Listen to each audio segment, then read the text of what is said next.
guys. Sabado ng hapon, uwi na.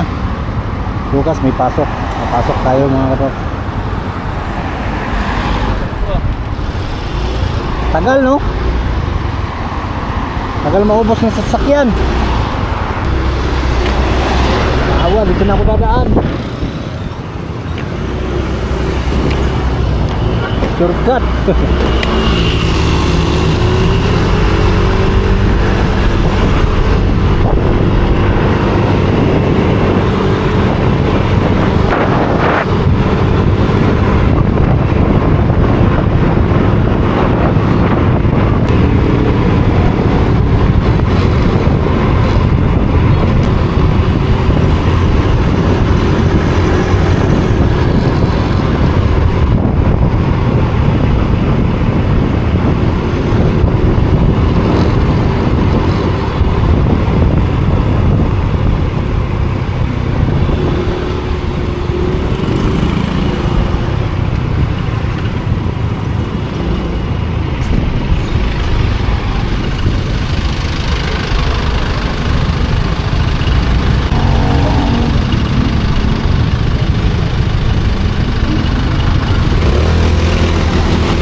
Hapong ito, pauwi na ako ng Santa Rosa, Laguna.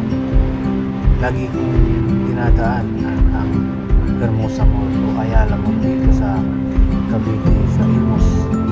Napakaganda na Ayala Mall kasi mabilis lang siya mapunta at hindi siya matraffic. Kasi katulad ng ibang mga Ayala na talagang siksikan ng traffic at mahirapan ang makapunta sa mall.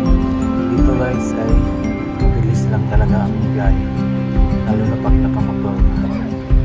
Ngayon, uwi na tayo ng Santa Rosa kasi tapos na ang ating trabaho.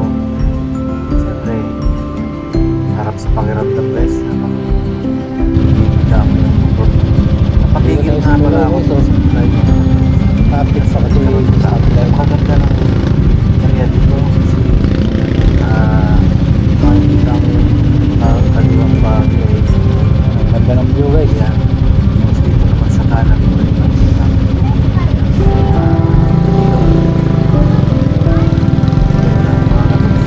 Pauwi tayo na nagkaroon sa bumahay mga ito.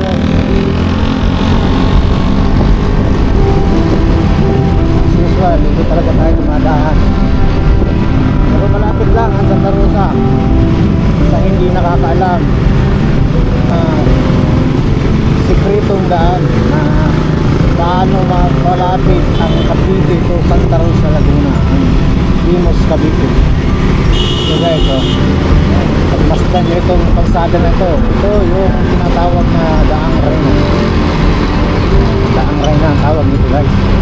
Yung ina-enjoy natin kanina, yun ay Daang Hari. Diba, kakatuwa no? May Daang Reyna, may Daang Hari. Ito naman, Daang Reyna. Walang ka-traffic dito guys. Araw man o gabi, walang traffic. Tapos dito, lagi mo makikita yan. Mayroon dito ng plaza.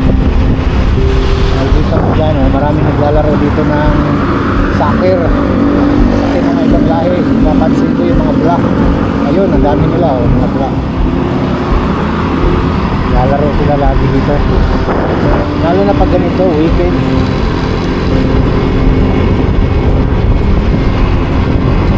Tapos ito yung subdivision ng tinatawag na Portofino South. Guys, house, mga malalaking magagarang bahay. Ang may-ari pa rin ng traffic Philippines pa rin dito, nag-developer dito ay mga bilyar pa rin, mga bilyar. Nakikita mo rito, daming puno ng akasya. Tapos guys, marami nagja-jogging dito. Kaya kagaya niya, si Ate nagja-jogging. Shout out po. Ayan. Araw-araw yan, may nagja-jogging. Sa umaga. Meron din makikitang pine tree o fire tree. Hindi ko alam kung ano yan, fire tree o pine tree, nasa dalawa. Pero alam ko, pine tree. Tapos yung mga nakatanim doon sa gitna, mga halaman na mga yan ay ano, baliti. Mga puno ng baliti. Darating araw, lalaki yan. Nakakatakot na dumaan dito, guys. Kasi nakakatakot na nga rito dumaan sa gabi. Madilim kasi itong area na to pag sa gabi. Walang yan, hindi nila binubuhay yung ilaw dyan. Eh, lalo na pag lumaki yung mga baliti. Yan, baliti yan eh. Maging baliti drive na ito. Hindi na ito daang Rayna. Baliti drive na. Darating ng araw, baliti drive na ang tawag dito. So ito yung sikretong daan, guys, papuntang Santa Rosa, Laguna, San Pedro at Binyan. Dito ka lang dadaan. Pwedeng dumaan ng mga truck dito, pwedeng dumaan ng motor, kahit anong klaseng sasakyan pwede mo idaan dito. Tapos pagdating mo sa dulo, mayroong oval. Sa another subdivision naman yan ni Bilyar. Kaya nga makikita mo rito, Bilyar City. Sako pa rin to ng Bilyar City, guys. Yan. Subdivision yan dyan, sa kanan. Amore. Tapos dito tayo, guys. Kaliwa tayo. Hindi tayo ano dyan sa oval. Dito, kanan yung diretso ka na rito. Papunta na to San Pedro, guys. Lusong ka na ng maladaanan mo dito ang Alaska, Monarch.